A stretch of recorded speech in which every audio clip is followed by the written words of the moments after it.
Audio Jungle. Audio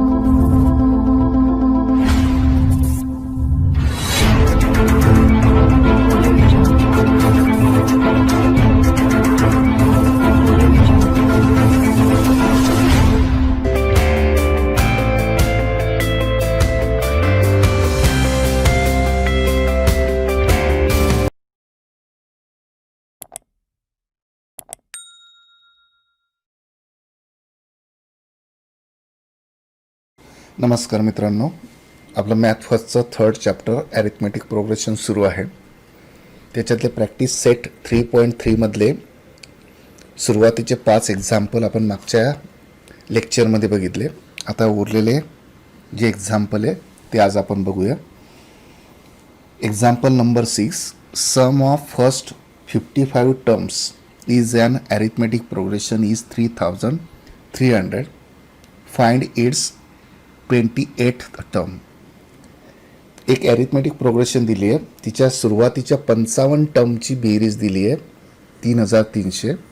तर त्या ॲरिथमेटिक प्रोग्रेशनची आपल्याला 28वी टर्म काढायची आहे.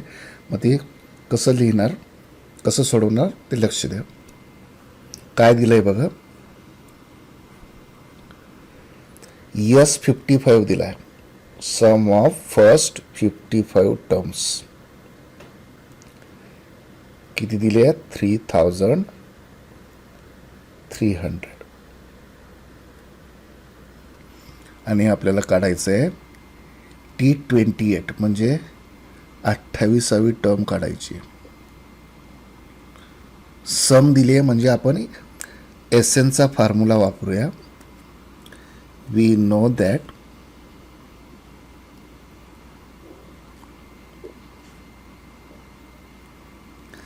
Sn is equal to n upon 2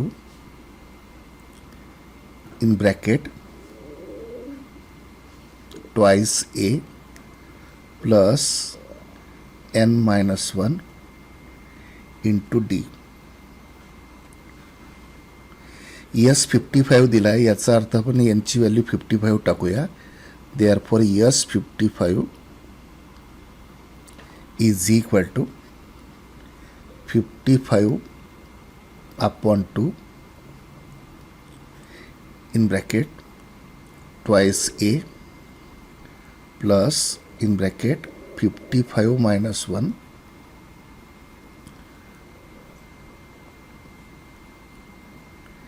into d.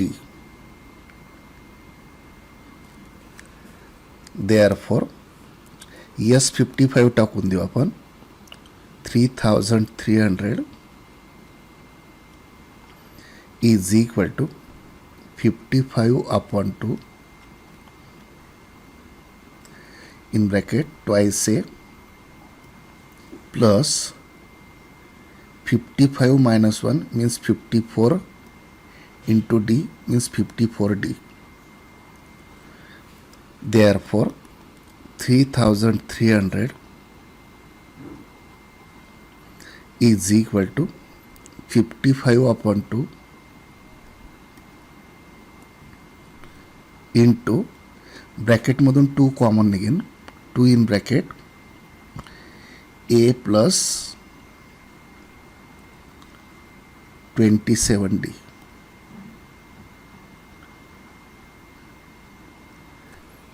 याच्यात हा 2 कॅन्सल्ड होईल.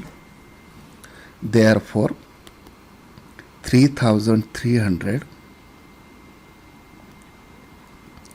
is equal to 55 in bracket a plus 27d. हा 55 जो आहे तो ब्रॅकेटला मल्टिप्लाय आहे, म्हणजे लेफ्ट हँड साईडला तो डिवाइड होईल. म्हणजे आपण असं लिहू शकतो, therefore a plus 27d is equal to 3300 upon 55. 11 ने डिवाइड करा.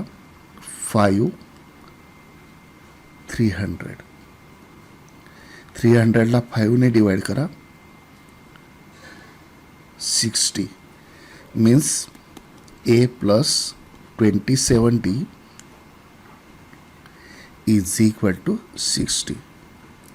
म्हणजे आपल्याला सम ऑफ फर्स्ट 55 टर्म्सवरून इक्वेशन मिळालं A प्लस 27D. या इक्वेशनचा वापर आपण 20th टर्म काढण्यासाठी करूया. नाव जनरल टर्मचा फॉर्म्युला घेऊया.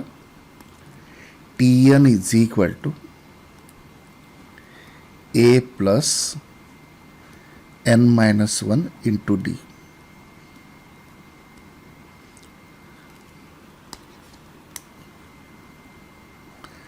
Therefore, T28 is equal to, यांची व्हॅल्यू 28 टाकूया. 28 is equal to A plus in bracket 28 minus 1 into D. Therefore, T28 is equal to A plus 28 minus 1 27 D आणि A प्लस 27D याची value आपण काढून ठेवली आहे, ती फक्त टाकायची आहे. Therefore T28 is equal to, from equation 1 is 60 means 28 the term of given AP is 60. या पद्धतीने पहिलं एक्झाम्पल आपण सॉल्व करू शकतो. आता आपण 7th एक्झाम्पल बघूया. In an AP sum of 3 consecutive terms is 27 and their product is 504. Find the terms. त्या टर्म्स शोधायच्या आहेत. एका APच्या क्रमवार 3 पदांची बेरीज 27 आहे आणि त्यांचा गुणाकार 504 आहे. तर त्या 3 टर्म आपल्याला शोधायच्या आहेत. जनरली पर्टिक्युलर कॉन्झिक्युटिव्ह टर्म्स मानताना मिडल टर्म आपण A मानायची आणि कॉमन डिफरन्स D जर घेतला तर मिडल टर्म जर आधी एक टर्म जर A घेतली तर तिच्या आधीची D ने कमी होईल, म्हणजे A मायनस D होईल आणि तिच्यानंतरची D ने वाढेल, म्हणजे A प्लस D. म्हणजे 3 टर्म असतील तर तुम्ही या पद्धतीने मानू शकता. पुन्हा डावीकडची टर्म जर आपण वाढवली पुन्हा ते D ने कमी होईल, म्हणजे A मायनस ट्वाईस D आणि उजवीकडची होईल A प्लस ट्वाईस D ने वाढणार. जे 5 टर्म असतील तर या पूर्ण 5 टर्म मानायच्या. म्हणजे पहिली term A minus twice D, second term A minus D, third term A, fourth term A plus D आणि fifth term A plus twice D.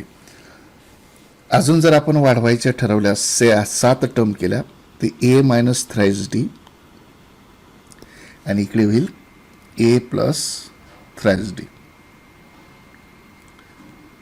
पण समजा आता आपण 3 टर्म 5 टर्म आणि 7 टर्म घेतल्या आणि 4 टर्म जर असतील तर मिडल टर्म A घ्यायची नाही.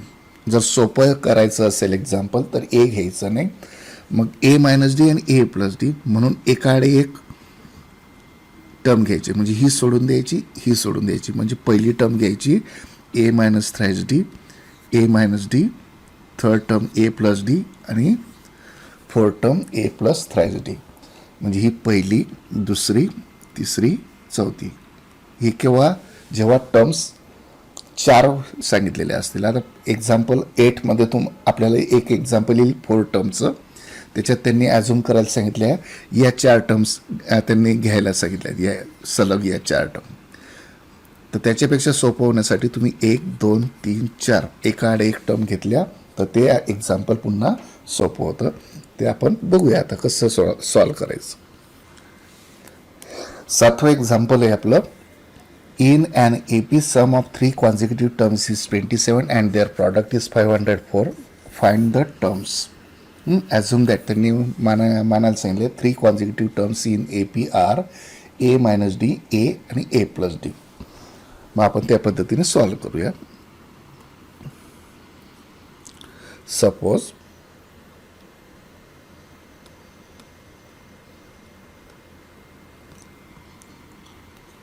three consecutive terms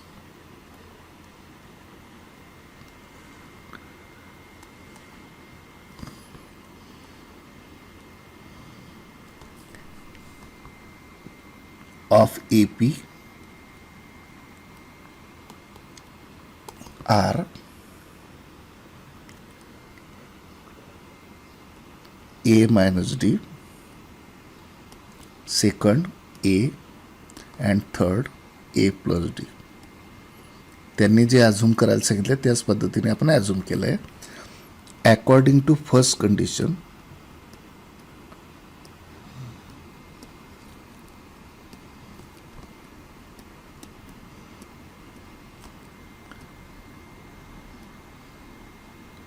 काय पहिली कंडिशन, त्या तिघांची बेरीज 27 आहे. म्हणजे इक्वेशन येईल A minus D plus A plus M plus D, या तिघांची बेरीज 27 दिली is equal to 27. Here minus D plus d get cancelled, therefore a plus a means thrice a is equal to 27, means a is equal to 27 upon 3, therefore a is equal to 9. म्हणजे a ची value आता मिळाली. आता आपण d ची value काढूया. त्याच्यासाठी second condition वापरूया. According to second condition,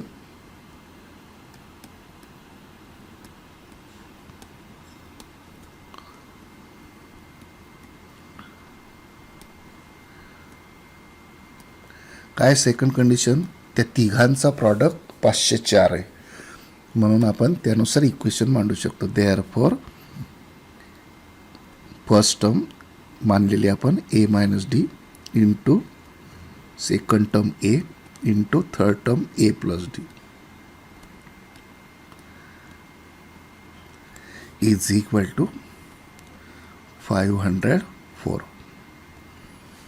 Therefore a in bracket a plus d into a minus d, these are the factors of a square minus d square, means a square minus d square is equal to 504. A ची value टाकून देऊ आपण. 9 in bracket 9 square minus d square is equal to 504. Therefore 9 square is 81 minus d square is equal to 504. हा 9 multiply ब्रॅकेटला तो इकडे divide होईल upon 9. Therefore 81 minus d square is equal to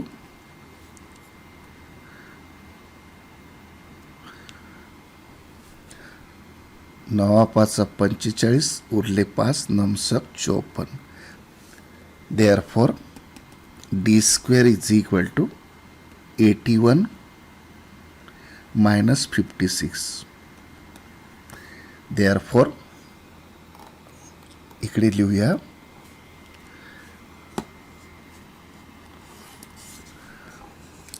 Therefore d square is equal to 81 minus 56 is 25. Means d is equal to square root of 25 is plus or minus 5. म्हणजे d ची value +5 पण येईल आणि -5 पण येईल. मग आपण पहिला घेऊया. If a is equal to 9 and d is equal to +5 घेऊया. +5 मीन्स 5. फर्स्ट टर्म आपण काय मानली आहे, a मायनस डी म्हणजेच 9 minus 5 is equal to 4. Second term आपण ए मानली आहे, म्हणजेच काईल 9. आणि third term a plus d मानली आहे, म्हणजेच 9 प्लस 5 इज इक्वल टू 14. म्हणजे याचा अर्थ टर्म्स येतील आपल्या 4, 9, 14.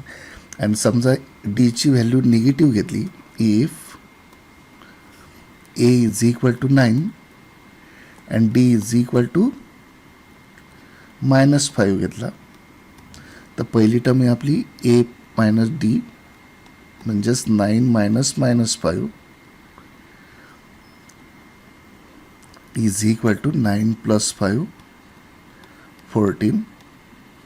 सेकंड टर्म आपली ए आहे म्हणजे 9, आणि थर्ड टर्म आहे ए प्लस डी म्हणजे 9 प्लस इन ब्रॅकेट -5 म्हणजेच 9 मायनस 5 म्हणजे 4. म्हणजे आपल्या टर्म्स येतील 14, 9, 4. पहिल्या ह्याच्यात येतं आहेत 4, 9, 14 आणि नंतर येतात 14, 9, 4. म्हणून आपण फायनल आन्सर लिहू शकतो. Therefore 3 terms R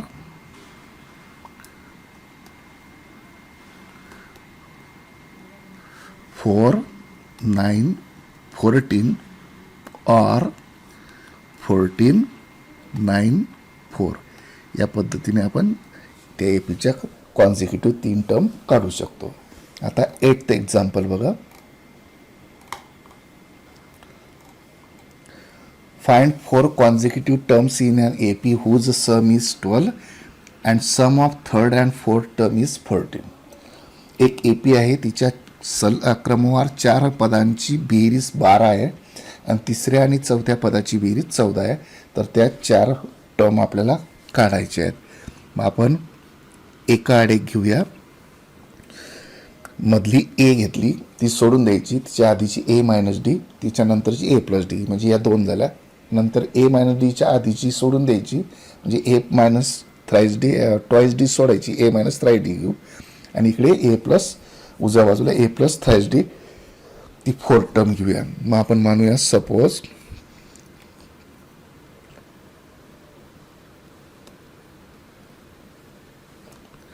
four consecutive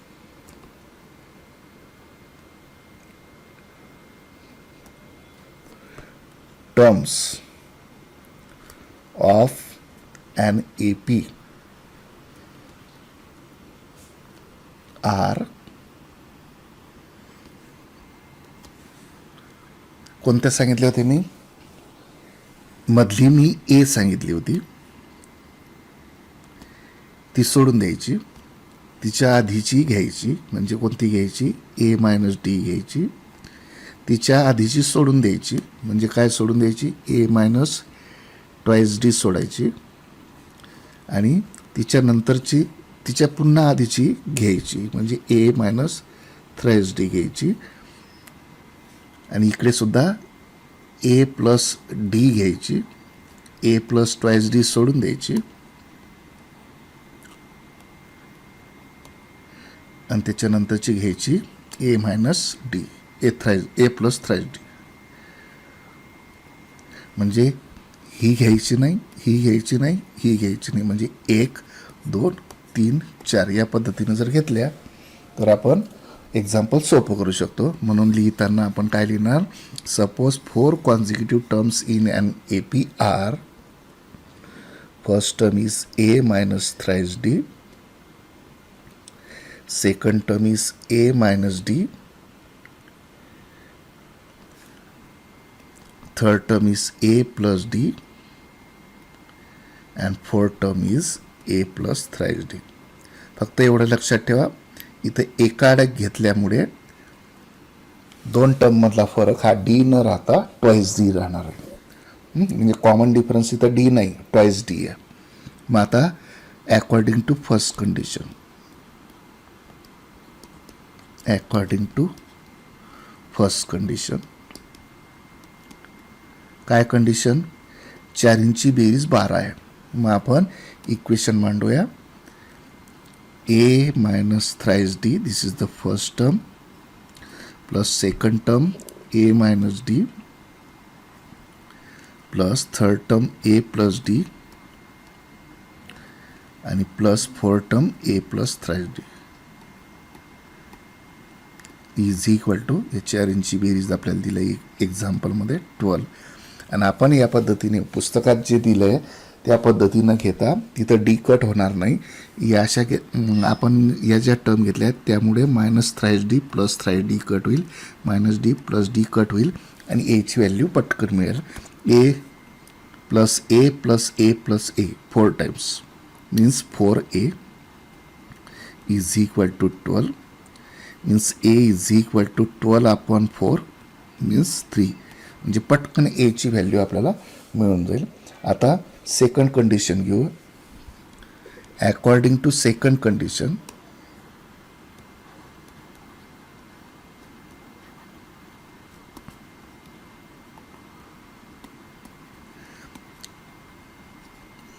काय कंडिशन आहे, थर्ड आणि फोर्थ टर्मची सम 14 दिलेली आहे. मग थर्ड आणि फोर्थ कोणती आपली या दोन टर्म ए प्लस डी आणि ए plus thrice D.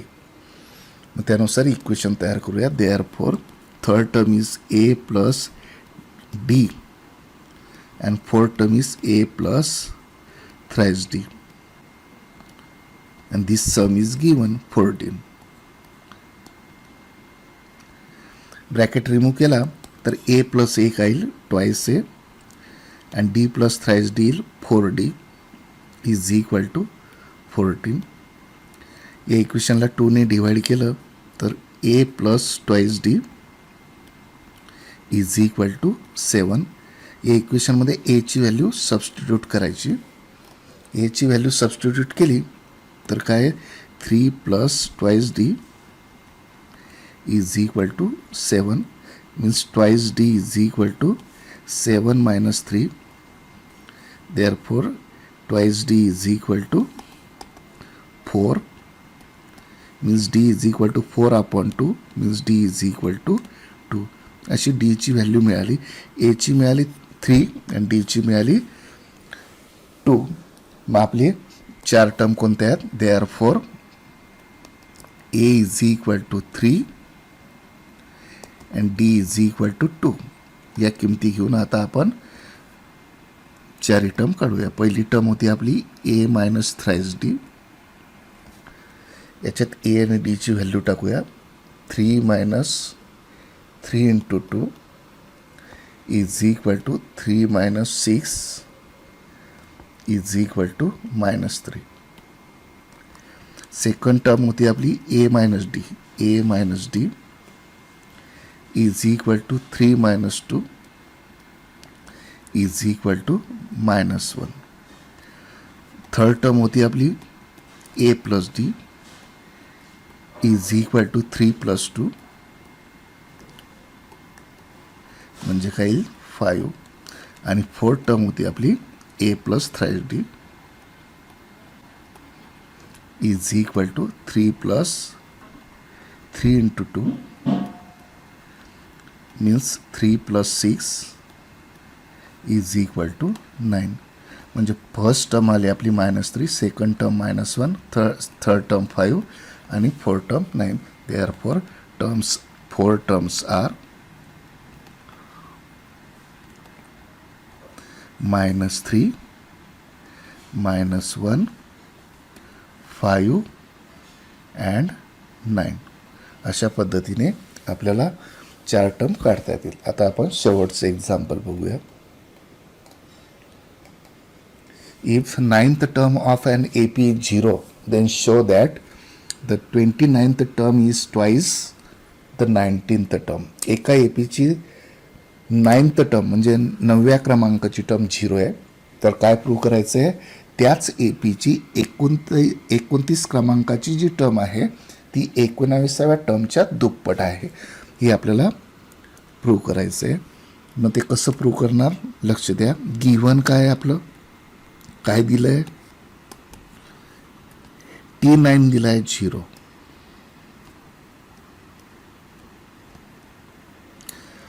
Ninth term 0 दिली आहे. काय प्रूव्ह करायचं आहे? टू प्रूव्ह आपल्याला प्रूव्ह करायचं आहे 29वी टर्म म्हणजे T29 ही 19व्या टर्मच्या दुप्पट दाखवायची म्हणजे 2 इंटू T19 दाखवायचं. हे दाखवायचं म्हणजेच काय दाखवायचं आहे? T29 ही right hand side left hand साईडला मायनस होईल. -2 into T19 is equal to right hand साईडला काहीच नाही म्हणजे 0 दाखवायचं आहे. हे दाखवणं म्हणजेच हे दाखवणं. मग आता कसं प्रूव्ह करायचं? प्रूफ बघा त्याचं.